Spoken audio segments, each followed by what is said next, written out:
അങ്ങനെ ഛത്തീസ്ഗഡിൽ ജയിലിൽ അകപ്പെട്ടു പോയ കന്യാസ്ത്രീകൾക്ക് ജാമ്യം കിട്ടി അവർ പുറത്തിറങ്ങി.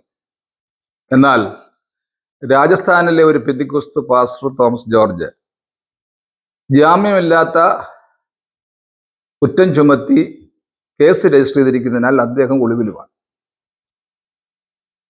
അപ്പോൾ എല്ലാ പെന്തിക്കോസ്തുകാരും നിലവിളി കൂട്ടുന്നൊരു കാര്യമുണ്ട്. പെന്തിക്കോസ്തുകാർക്ക് വേണ്ടി ആരും പറയാനില്ല, അച്ഛന്മാരും പറയുന്നില്ല. കന്യാസ്ത്രീകളുടെ കാര്യത്തിൽ ശുഷ്കാന്തി കാണിച്ച രാഷ്ട്രീയ നേതാക്കൾ ആരും തന്നെ ഈ പാസ്റ്റർ കാര്യത്തിൽ ഇടപെടുന്നില്ല. ഒരു സംഘം MLA-മാരും പാർലമെന്റ് അംഗങ്ങളും ഛത്തീസ്ഗഡിൽ തമ്പടിച്ചു കിടന്ന കഥയും നമുക്കറിയാം.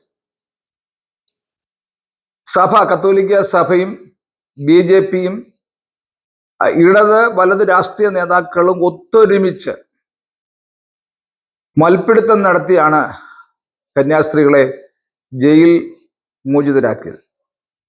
ഇതേ സമയം തന്നെ നമ്മുടെ പാസ്റ്റർ തോമസ് ജോർജ് രാജസ്ഥാനിൽ ഏത് സമയത്ത് എന്തും സംഭവിക്കാവുന്ന നിലയിൽ അദ്ദേഹം ഉഴന്നു നടക്കുകയും കൂടിയാണ്. പെന്തിക്കോസ്തുകാരെല്ലാവരും പരസ്പരം ചോദിക്കുന്നു, വിളിക്കുന്നു, പറയുന്നു, കുറിപ്പെഴുതുന്നു. എന്തുകൊണ്ടാണ് പെന്തിക്കോസ്തുകാരോട് രാഷ്ട്രീയ നേതാക്കൾ ഒരു ചിറ്റമ്മ നയം പുലർത്തുന്നത്? എന്തുകൊണ്ടാണ് തോമസ് ജോർജിന്റെ കാര്യത്തിൽ, കന്യാസ്ത്രീകളുടെ കാര്യത്തിൽ ഇടപെട്ടതുപോലെ ഇടപെടുന്നില്ല? അദ്ദേഹത്തെ രക്ഷിക്കാൻ എന്തുകൊണ്ട് ആരും മുന്നോട്ട് വരുന്നില്ല? ഇതിങ്ങനെ പറഞ്ഞുകൊണ്ട് പെന്തിക്കോസ്തുകാരുടെ സോഷ്യൽ മീഡിയ വഴിയെല്ലാം ധാരാളം മെസ്സേജുകൾ പാസ് ചെയ്യുകയാണ്. പക്ഷേ നമ്മൾ മനസ്സിലാക്കേണ്ട ഒരു കാര്യമുണ്ട്, ഇതിന് കാരണങ്ങൾ പലതാണ്. ആ കാരണങ്ങളെ കുറിച്ച് പഠിച്ചു കഴിയുമ്പോൾ പൗരോഹിത്യ സഭകളും ബിഷപ്പന്മാരും അച്ഛന്മാരും നമ്മളോട് കാണിക്കുന്ന ചിറ്റമ്മ നയത്തിന് ഒരു സത്യമുണ്ട്, ഒരു യാഥാർത്ഥ്യമുണ്ട്. കാരണം ഈ സഭകളിൽ നിന്നാണ് പെന്തിക്കോസ്റ്റൽ മൂവ്മെന്റ് ഉണ്ടാകുന്നത്. അങ്ങ് സീമയിൽ നിന്ന് വന്നതൊന്നും അല്ല പെന്തിക്കോസ്തുകാര്. ഇവിടെ ഉണ്ടായിരുന്ന പൗരോഹിത്യ സഭകളിൽ നിന്നും ക്രിസ്തുവിനെ വ്യക്തിപരമായ രക്ഷകനായി സ്വീകരിച്ച് മുന്നോട്ട് വന്നുണ്ടായ ഒരു ഉണർവ് ഗ്രൂപ്പാണ് പെന്തിക്കോസ്ത് ഗ്രൂപ്പ് എന്ന് പറയുന്നത്. അപ്പോൾ അങ്ങനെ ഒരു പെന്തിക്കോസ്ത് ഗ്രൂപ്പ്, ഒരു മുന്നേറ്റം ഉണ്ടാകാൻ കാരണമെന്ത്? ആ കാരണം കണ്ടെത്തുമ്പോഴാണ് പൗരോഹിത്യ സഭകളുടെ പെന്തിക്കോസ്തുകാരോടുള്ള ആ ചിറ്റമ്മ തയം നമുക്ക് ബോധ്യപ്പെടുന്നത്. എന്താണ് ആ കാരണങ്ങൾ? ബൈബിളിൽ പറഞ്ഞിരിക്കുന്ന ഉപദേശങ്ങൾ ഞാനൊരു അതിശയോക്തി കലർത്തി പറഞ്ഞാൽ ഒന്നുപോലും സ്വീകരിക്കാത്ത പൗരോഹിത്യ സഭകളാണ് കേരളത്തിലുള്ളത്. ഞാൻ പറഞ്ഞുതരാം. വിഗ്രഹാരാധന തെറ്റാണെന്നും വിഗ്രഹത്തെ ഉണ്ടാക്കുന്നതിന് അങ്ങനെ തന്നെയായി പോകട്ടെ എന്നും ബൈബിൾ പറയുന്നു. മനസ്സിലായല്ലോ? അവർക്ക് കൈയുണ്ടെങ്കിലും സ്പർശിക്കുന്നില്ല, കണ്ണുണ്ടെങ്കിലും കാണുന്നില്ല, ചെവി ഉണ്ടെങ്കിലും കേൾക്കുന്നില്ല, കാലുണ്ടെങ്കിലും നടക്കുന്നില്ല. അവയെ ഉണ്ടാക്കുന്നവൻ അവയെ പോലെ ആകട്ടെ, അവയിൽ ആശ്രയിക്കുന്ന ഏവനും അങ്ങനെ തന്നെ. ഇതാണ് ബൈബിൾ വിഗ്രഹാരാധനയെ കുറിച്ച് പറയുന്ന ഭാഷ്യം. ഈ ബൈബിൾ വിഗ്രഹാരാധനയെ കുറിച്ച് നൂറുകണക്കിന് വാക്യങ്ങൾ പഴയ നിയമത്തിലും പുതിയ നിയമത്തിലും പ്രസ്താവിച്ചിരിക്കുമ്പോൾ എത്ര വിവിധ തരം ദൈവങ്ങളല്ലേ നമ്മൾ പള്ളികളിൽ ഉണ്ടാക്കി വെച്ചിരിക്കുന്നത്. പല പള്ളികളുടെയും പുറകിൽ കഴുത്തൊടിഞ്ഞും പെടലി ഒടിഞ്ഞും കാലൊടിഞ്ഞും കണക്ക് എത്ര ദൈവങ്ങളെ നമുക്ക് കാണാൻ പറ്റും. അപ്പൊ ബൈബിളിൽ ഇതുമായിട്ട് യാതൊരു ബന്ധവുമില്ല. ഇത് പെന്തിക്കോസ്തുകാര് എതിർത്തു. പെന്തക്കോസ്ത് അനുഭവം ഉണ്ടാകാനായിട്ടുള്ള പ്രധാന കാരണമെന്ന് പറയുന്നത് ബൈബിളിന് വെളിയിലുള്ള ബൈബിൾ വിരുദ്ധ ആചാരങ്ങളാണ്. ബൈബിൾ വിരുദ്ധ ആചാരങ്ങളാണ്. ബൈബിളിൽ ഇല്ലാത്ത അനവധി ആചാരങ്ങൾ ക്രൈസ്തവ സഭയിൽ അടിച്ചു കയറ്റി വെച്ചിട്ടുണ്ട്. അതിലൊന്നാണ് വിഗ്രഹാരാധന. മഹാപാപമാണ്. ദൈവത്തെ ഉണ്ടാക്കാൻ കഴിഞ്ഞാൽ നമ്മൾ ദൈവത്തെക്കാൾ വലിയവനാകും. സൃഷ്ടിക്ക് സൃഷ്ടാവിനെ ഉണ്ടാക്കാൻ പറ്റുമോ? കാണാനാണ്, വണങ്ങാനൊന്നും അല്ല, ചുമ്മാ ഒരു രസത്തിനുണ്ടാക്കി വെച്ചിരുന്നൊക്കെ പറയുന്നവരൊക്കെ ഉണ്ട്. അപ്പോൾ പെന്തിക്കോസ്റ്റൽ മൂവ്മെന്റ് ഉണ്ടാകാനായിട്ടുള്ള പ്രധാന കാരണങ്ങളിൽ അനവധി കാര്യങ്ങൾ ഉണ്ട്. അതിലൊന്ന് വചനവിരുദ്ധ, ബൈബിൾ വിരുദ്ധ നിലപാടുകളാണ് പൗരോഹിത്യ സഭകളുടെ. അതൊന്നാണ് ഞാൻ പറഞ്ഞത്, വിഗ്രഹാരാധന. രണ്ട്, മരിച്ചവർക്ക് വേണ്ടിയുള്ള പ്രാർത്ഥന. ഇതെവിടെ ബൈബിളിലുള്ളത്? ദാനിയേലിനോട് പറയുമ്പോൾ നിന്റെ പ്രവൃത്തിക്ക് അനുസരണം ഓഹരിക്ക് പറയിപ്പാൻ എഴുന്നേറ്റ് വരുമെന്നാണ് പറയുന്നത്. അപ്പൊ നമ്മൾ ശരീരത്തിലിരിക്കുമ്പോൾ ചെയ്ത നല്ലതും മോശവുമായ കാര്യങ്ങളെ അടിസ്ഥാനപ്പെടുത്തിയാണ് സ്വർഗവും നരകവും നമുക്ക് തരുന്നത്. അല്ലാതെ മരിച്ചു കഴിഞ്ഞിട്ട് എങ്ങനെയാണ് നമുക്കൊരാളെ സ്വർഗത്തിൽ കൊണ്ടെത്തിക്കാൻ പറ്റുന്നത്? മക്കളൊക്കെ 5-8 ഏക്കർ തോട്ടമൊക്കെ മേടിച്ച് മക്കൾക്ക് കൊടുത്തിട്ട് അങ്ങ് മരിച്ചാൽ പിന്നെ മക്കള് ആണ്ടുതോറും കുർബാന നടത്തി നമ്മളെ കൊണ്ടങ്ങ് എത്തിച്ചോളൂ എന്നാണ് ധാരണ. ബൈബിൾ വിരുദ്ധ നിലപാടാണത്. ബൈബിളിൽ ഇല്ല. മരിച്ചവർക്ക് വേണ്ടി പ്രാർത്ഥിക്കാൻ ബൈബിൾ അനുശാസിക്കുന്നില്ല. ജീവിച്ചിരിക്കുമ്പോൾ സ്വർഗവും നരകവും തിരഞ്ഞെടുക്കണം. നരകത്തിൽ പോണെങ്കിൽ നരകത്തിൽ പോകൂ. സ്വർഗം തിരഞ്ഞെടുക്കേണ്ടത് ജീവിച്ചിരിക്കുമ്പോഴാണ്. മരിച്ചു കഴിഞ്ഞ് കർമ്മങ്ങൾ നടത്തി ഒരുവനെ സ്വർഗത്തിൽ കൊണ്ടുവരുത്താൻ ബൈബിൾ പറയുന്നില്ല. ഇതിനെ ഞങ്ങൾ എതിർക്കുന്നു. അതാണ് പെന്തിക്കോസ്റ്റൽ മൂവ്മെന്റ് ഉണ്ടാകാനായിട്ടുള്ള പ്രധാന കാരണങ്ങളും. മറ്റൊന്ന്, ഇനി മധ്യസ്ഥ പ്രാർത്ഥന അതെങ്ങനെയായി വെക്കുന്നത്? ബൈബിളിൽ എവിടെ ഉള്ളത്? മനുഷ്യനും ദൈവത്തിനും മധ്യസ്ഥനൊരുവൻ, അത് യേശു ക്രിസ്തു ആണെന്ന് വ്യക്തമായിട്ട് പൗലോസ് പറഞ്ഞിട്ടുണ്ട്. പക്ഷേ നമുക്കൊത്തിരി മധ്യസ്ഥന്മാരുണ്ട്. എന്റെ മകനൊരു പേന വേണമെങ്കിൽ ഞാൻ അയൽവക്കത്തെ ചേട്ടനോടോ ചേച്ചിയോടോ എന്ന് പറഞ്ഞിട്ട് വേണം എന്റെ മകനൊരു പേന മേടിച്ചു കൊടുക്കാൻ. അത് ബൈബിളിൽ ആ നിയമമില്ല. എന്റെ മകൻ എന്റെ ഇഷ്ടത്തിന്, പിതാവിന്റെ ഇഷ്ടത്തിന് ജീവിച്ചാൽ അവന് ഞാൻ വേണ്ടതെല്ലാം നൽകും, ഞാൻ എല്ലാം കൊടുക്കും. അത് അവന്റെ കടമയാണ്. ഒരു പിതാവിന്റെ ഇഷ്ടത്തിനനുസരിച്ച് ജീവിക്കുക എന്നുള്ളത്, മര്യാദയ്ക്ക് ജീവിക്കുക എന്നുള്ളത് അവന്റെ കടമയാണ്. അപ്പോൾ അങ്ങനെ ജീവിക്കാത്തവനാണ് അയൽവാസികളുടെ മറ്റു മധ്യസ്ഥന്മാരുടെ പുറകെ പോയി കാര്യങ്ങൾ സാധിച്ച് പറഞ്ഞ് കൊണ്ടുവന്ന് ഇവിടെ എനിക്ക് വേണ്ടി യാചിക്കണം, എനിക്ക് ചെയ്തു തരണം, മധ്യസ്ഥ പ്രാർത്ഥന. അപ്പൊ ദൈവത്തിന്റെ ഇഷ്ടത്തിനനുസരിച്ച് ജീവിക്കുന്ന എല്ലാ മക്കളെയും ദൈവം സഹായിക്കും, അനുഗ്രഹിക്കും, അവർക്ക് നൽകും. ഇതാണ് ബൈബിളിലെ മധ്യസ്ഥ പ്രാർത്ഥനയായി ബന്ധപ്പെട്ടിട്ടുള്ള വിഷയം. മധ്യസ്ഥൻ ദൈവത്തിനും മനുഷ്യനും ഇടയ്ക്ക് നിൽക്കുന്ന ആള് കർത്താവായ യേശു ക്രിസ്തുവാണ്. ഇനി 2, ശിശുസ്നാനം. ശിശുസ്നാനത്തിന് എവിടെ ബൈബിളിൽ വ്യവസ്ഥ? മുതിർന്നവരെ സ്നാനപ്പെടുത്താനും ബൈബിളിൽ വ്യവസ്ഥ ഇല്ലല്ലോ. വിശ്വസിക്കുന്നവരെ സ്നാനപ്പെടുത്താനാണ് ബൈബിളിൽ വ്യവസ്ഥ. അത് 10 വയസ്സാകുമ്പോഴോ 15 വയസ്സാകുമ്പോഴോ 20 വയസ്സാകുമ്പോഴോ ക്രിസ്തു എന്റെ പാപങ്ങൾക്ക് വേണ്ടി മരിച്ചു എന്ന് അവൻ എപ്പോൾ ബോധ്യപ്പെടുന്നു അപ്പോഴാണ് മാമോദീസ. അല്ലാതെ ജനിച്ച് 15 ദിവസം കഴിഞ്ഞ ഒരു കൊച്ചിനെ കൊണ്ടുവന്ന് തടച്ചേച്ച് അത് മാമോദീസ ആകില്ല. അങ്ങനല്ല ക്രിസ്ത്യാനിറ്റി നമ്മൾ പഠിക്കേണ്ടത്. പേഴ്സണൽ റിലേഷൻഷിപ്പ് ടു ഗോഡ്, ദൈവമായിട്ടുള്ള വ്യക്തിപരമായ ബന്ധമാണ് ക്രിസ്ത്യാനിറ്റിയുടെ ആകത്തുകയും അതിന്റെ അന്തസ്സത്തെയും എല്ലാം അതാണ്. വ്യക്തിപരമായിട്ട് നമുക്ക് ദൈവത്തെ മനസ്സിലാക്കുന്ന കാലത്ത് ക്രിസ്തുവിനെ അംഗീകരിച്ച് വിശ്വാസമായി നിൽക്കണം. അതാണ് ബൈബിൾ അനുശാസിക്കുന്നത്. ഇവിടെ എങ്ങനെ ശിശുസ്നാനം? അപ്പോൾ വിഗ്രഹാരാധന, മരിച്ചവരുള്ള പ്രാർത്ഥന, മധ്യസ്ഥ പ്രാർത്ഥന, ശിശുസ്നാനം, ഇനി അസ്ഥിവണക്കം. വാസ്തവത്തിൽ എത്ര ദയനീയമായൊരു സംഭവമാണ് അസ്ഥിവണക്കം, തിരുശേഷിപ്പ് വണക്കമൊക്കെ.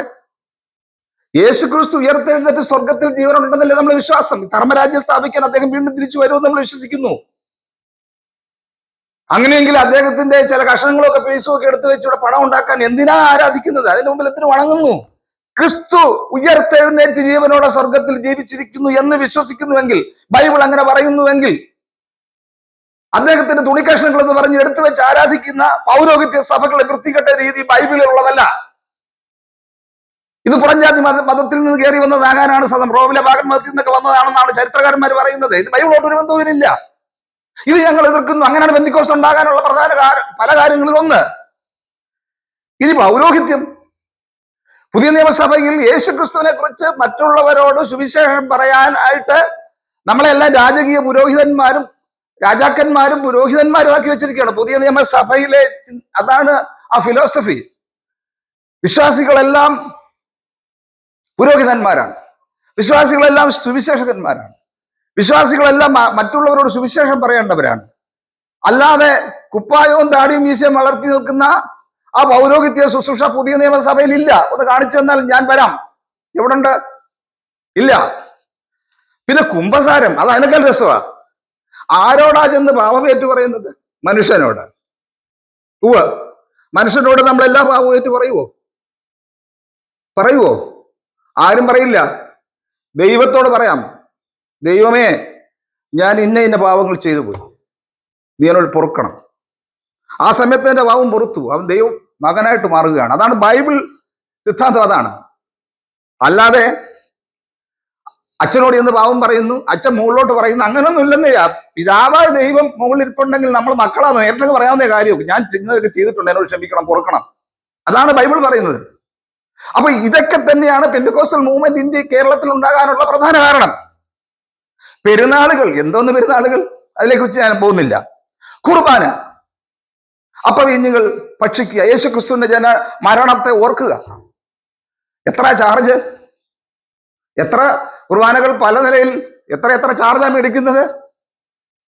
അപ്പോൾ ഒരു മനുഷ്യന് വേണ്ടി പ്രാർത്ഥിക്കുമ്പോൾ അതിന് ഫീസ് വെച്ച് പണം മേടിക്കുന്ന പരിപാടി ബൈബിളിൽ അങ്ങനെ ഉണ്ടോ? സൗജന്യമായ രക്ഷ, സൗജന്യമായ രോഗശാന്തി, ഇതൊക്കെയാണ് കർത്താവ് അന്നത്തെ ശിഷ്യന്മാർക്കും കൂടെ ജനങ്ങൾക്കും കൊടുത്തത്. ഞാൻ ഓടിച്ചു പറഞ്ഞു പോവുകയാണ്. മറിയാരാധന. മറിയ നന്മ നിറഞ്ഞ സ്ത്രീയായിരുന്നു. കൃപ ലഭിച്ചവളെ നിനക്ക് വന്നാലെന്നാണ് ദൂതൻ പറയുന്നത്. അവരെ ഞങ്ങൾ പരമാവധി റെസ്പെക്ട് ചെയ്യുന്നു, അങ്ങേറ്റം ബഹുമാനിക്കുന്നു. യേശു ക്രിസ്തുവിന് ജന്മം കൊടുക്കുവാൻ ദൈവം തിരഞ്ഞെടുത്ത ഉദരം തന്നെയായിരുന്നു മറിയയുടെ, ഒരു സംശയ കാര്യത്തിലില്ല. പക്ഷെങ്കിൽ അതുകൊണ്ട് അവർ ആരാധന യോഗ്യയാകുകയില്ല, ഒരിക്കലും അവർ മധ്യസ്ഥയാകുകയില്ല. ക്രൈസ്റ്റ്, അദ്ദേഹമാണ് മധ്യസ്ഥൻ, അദ്ദേഹമാണ് സാക്ഷാൽ ദൈവമായ മനുഷ്യനായിട്ട് വിളങ്ങി ഭൂമിയിൽ വന്ന് മനുഷ്യർക്ക് വേണ്ടി മരിച്ചത്. ക്രിസ്തു ഒഴികെ ബൈബിളിൽ ഒരു സ്നേഹനുമില്ല, ഒരു പുണ്യാളന്മാരുമില്ല, ഒന്നുമില്ല. ക്രൈസ്റ്റ് സെന്റേഡ് ആണ് ബൈബിൾ. അത് നാം മനസ്സിലാക്കിയിട്ട്. അപ്പൊ ഇങ്ങനെയുള്ള അനാചാരങ്ങൾ, അന്ധവിശ്വാസങ്ങൾ, ബൈബിളിൽ ഇല്ലാത്ത ഒരുപാട് അന്ധവിശ്വാസങ്ങൾ, വൃത്തികേടുകൾ ക്രൈസ്തവ സഭകൾ വെച്ച് പുലർത്തുകയാണ്. ഇതിൽ നിന്ന് മനംനൊന്താണ്, ഇത് മനസ്സിലാക്കിയാണ് പെന്തിക്കോസ്റ്റൽ മൂവ്മെന്റ് ഉണ്ടാകുന്നത്. എങ്ങനെയാണ് മർത്തോമാ സഭ ഉണ്ടാകുന്നത്? യാക്കോബായ സഭയിലെ അനാചാരങ്ങൾ കണ്ട് മനമെടുത്താണല്ലോ അവർ മാറിയത്. അപ്പൊ പെന്തിക്കോസ്റ്റൽ മൂവ്മെന്റ് ഉണ്ടായത് അങ്ങനെ തന്നെയാണ്. അങ്ങനെയെങ്കിൽ പെന്തിക്കോസ്തുകാരോട് നിങ്ങൾ എന്തിനു പിണങ്ങണം? പെന്തിക്കോസ്തുകാർക്ക് അസ്പൃശ്യത കൽപ്പിച്ച് നിങ്ങൾ അകറ്റി നിർത്തേണ്ട കാര്യമുണ്ടോ? എല്ലാവരും മനുഷ്യരല്ലേ? സഭയുടെയും ജാതിയുടെയും മതത്തിന്റെയും രീതിയിൽ മനുഷ്യനെ വിഭജിച്ച് കാണുന്നത് എന്തിനാണ്? ഇത് രാഷ്ട്രീയക്കാർക്കും ബിഷപ്പന്മാർക്കും അച്ഛന്മാർക്കും ചേർന്ന പ്രശ്നമല്ല. ഇന്ത്യ രാജ്യത്ത് ജനിച്ച് ഇന്ത്യക്കാരായി മരിക്കാൻ വിധിക്കപ്പെട്ട നമ്മളെല്ലാം സഹോദരങ്ങളാണ്. ആശയപരമായ വൈരുദ്ധ്യം വരുമ്പോൾ നമ്മൾ വിട്ടുപോകും. പെന്തിക്കോസ്റ്റൽ മൂവ്മെന്റ് ഉണ്ടാകാനുള്ള പ്രധാന കാരണം ഞാൻ ഈ പറഞ്ഞ വിവിധതരം ബൈബിൾ വിരുദ്ധ നിലപാടുകൾ പൗരോഹിത്യ സഭകൾ വെച്ചു പുലർത്തുന്നത് കൊണ്ടാണ് ഈ പെന്തിക്കോസ്റ്റൽ മൂവ്മെന്റ് ഉണ്ടായതും അത് വളർന്നതും ഒക്കെ. അപ്പോൾ നിങ്ങൾക്ക് പിണക്കം വരാൻ കാരണമുണ്ട്. നിങ്ങളുടെ സഭകളിൽ നിന്നാണ് ആളുകൾ ഇങ്ങോട്ട് വന്നത്. അവർ സത്യം കണ്ടെത്തി, വെളിച്ചം കണ്ടെത്തി, ബൈബിൾ ആചാരങ്ങളും അനുഷ്ഠാനങ്ങൾക്ക് മനസ്സിലായി, ബൈബിൾ സത്യങ്ങൾ മനസ്സിലായി. അങ്ങനെ പെന്തിക്കോസ്റ്റൽ മൂവ്മെന്റ് ഉണ്ടായപ്പോൾ നിങ്ങൾക്ക് സഹിക്കാൻ കഴിയുന്നില്ല. അതുകൊണ്ട് നിങ്ങൾ ഒറ്റപ്പെടുത്തുന്നു. വോട്ടവകാശം ഉണ്ടായിട്ട് പോലും ഒറ്റപ്പെടുത്തുന്നു.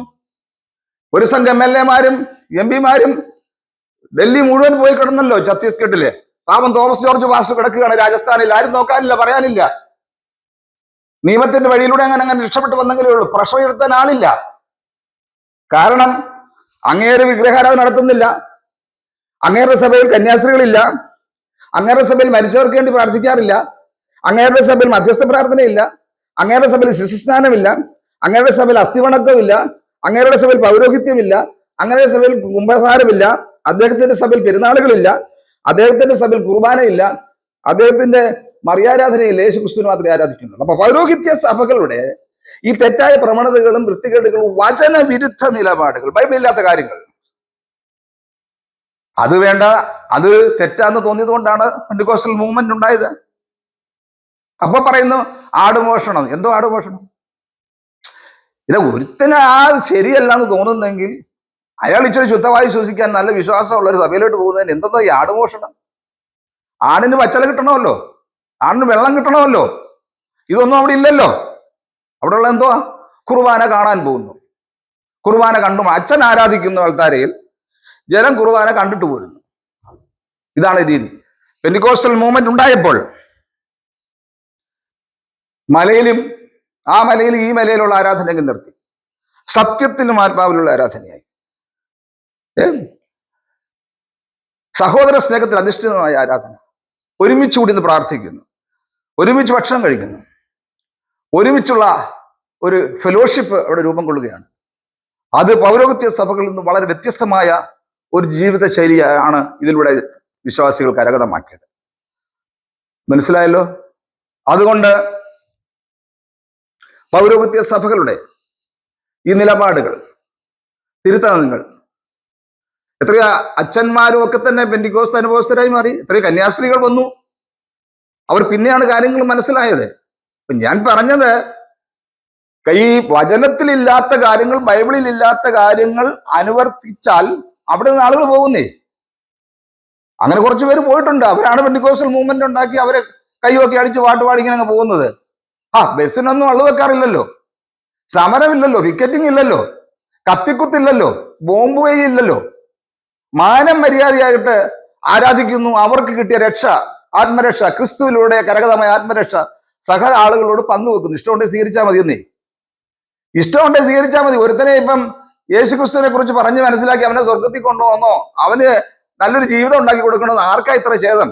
അവൻ കള്ളടിച്ച് നടന്നോട്ടെ, ഇവിടെ ആർക്ക് ഛേദം? അതൊന്നും അല്ല വിഷയം.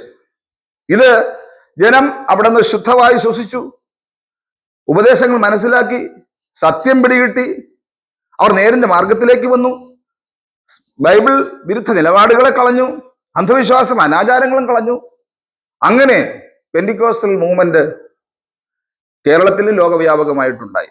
കത്തോലിക്ക സഭ കഴിഞ്ഞാൽ ലോകത്തിൽ 2ാം സ്ഥാനത്ത് നിന്ന് പെന്തിക്കോസ്തുകാരാണ് നിൽക്കുന്നത്. വിവിധ രാജ്യങ്ങളിൽ സ്വതന്ത്ര പ്രസ്ഥാനങ്ങൾ ആയി നിൽക്കുന്നു. പോപ്പ് പോലെയുള്ള ഏകീകൃത നേതാവൊന്നും പെന്തിക്കോസ്തുകാർക്കില്ല. എല്ലാം ഇൻഡിപെൻഡന്റ് ഗ്രൂപ്പുകളാണ് എല്ലാ രാജ്യങ്ങളിലും. അപ്പോൾ ഇവിടുത്തെ പ്രശ്നം എന്ന് പറയുന്നത് ഇതാണ്: പൗരോഹിത്യ സഭകളിൽ നിന്ന് ഒരു നന്മയും, ബിഷപ്പന്മാരിൽ നിന്ന് ഒരു നന്മയും, അവരുടെ ഒരു പ്രഷറും പെന്തിക്കോസ്തുകാർക്ക് വേണ്ടി ഉണ്ടാകുമെന്ന് പെന്തിക്കോസ്തുകാരും വിചാരിക്കണ്ട. രാഷ്ട്രീയക്കാരും അതിനുവേണ്ടി തിരിയല. അദ്ദേഹം തോമസ് ജോർജോട് ഒറ്റയ്ക്ക് കിടപ്പുണ്ട്. ഛത്തീസ്ഗഡിൽ പോയവരെല്ലാം തിരിച്ചു പോരുകയും ചെയ്തു. അവരുടെ കാര്യം സാധിച്ചു. ഇനി പാസ്റ്റർ അവിടെ കിടക്കുവോ, ജയിലിൽ കിടക്കുവോ, അടികൊള്ളുവോ, ശിക്ഷ അനുഭവിക്കുക, എന്തെങ്കിലും ചെയ്തോട്ടെ, ആർക്ക് ഛേദം? ഇതാണ് ഇവിടുത്തെ രാഷ്ട്രീയക്കാരുടെയും ക്രിസ്ത്യാനികളുടെയും അഭിമാനിക്കുന്ന പൗരോഹിത്യ മേലാളന്മാരുടെയും രീതി. അതുകൊണ്ട് എനിക്ക് നിങ്ങളോട് പറയാനുള്ളത്, പെന്തിക്കോസ്റ്റൽ മൂവ്മെന്റ് സത്യമാണ്, റിയലാണ്, യഥാർത്ഥമാണ്. ബൈബിളിൽ യഥാർത്ഥമായിട്ട്, യാഥാർത്ഥ്യത്തോടുകൂടെ ബൈബിൾ സത്യങ്ങളെ അനുസരിച്ചു പോകുന്ന ഒരു ഗ്രൂപ്പാണ് ഈ ഗ്രൂപ്പ്. ഇതിനെ കൈവിട്ട് കളിക്കുന്നത് ഇവിടുത്തെ പൗരോഹിത്യ സഭകൾക്കും രാഷ്ട്രീയ നേതാക്കൾക്കും ഭൂഷണമല്ല എന്നുകൂടെ ഞാൻ പറഞ്ഞുകൊണ്ട് ഈ കുറിപ്പ് അവസാനിപ്പിക്കുന്നു.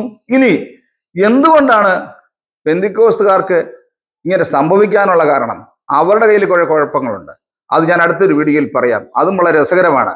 ഈ ഉണർവിലേക്ക് നയിക്കപ്പെട്ടു, പാപവഴികൾ വിട്ടു, കള്ളുകൂടി നിർത്തി, ചീട്ടുകളി നിർത്തി, എല്ലാം നിർത്തി നല്ല മനുഷ്യരായിട്ട് മാറി, ഉണർവും ആരാധനയും ഐക്യവും സ്നേഹവും ഉള്ള ഒരു ക്രൈസ്തവ ഗ്രൂപ്പായിട്ട് സഭയായിട്ടെന്ന് മാറി. ഇതെല്ലാം വന്നപ്പോൾ ഇവർ കാത്തു സൂക്ഷിക്കേണ്ട ചില മൂല്യങ്ങൾ, സമൂഹത്തോടുള്ള ചില കടപ്പാടുകൾ പെന്തിക്കോസ്തുകാർക്ക് ഇല്ലാതെ പോയി. അത് ഞാൻ അടുത്ത വീഡിയോയിൽ നിങ്ങളോട് പറയാം. നമസ്കാരം.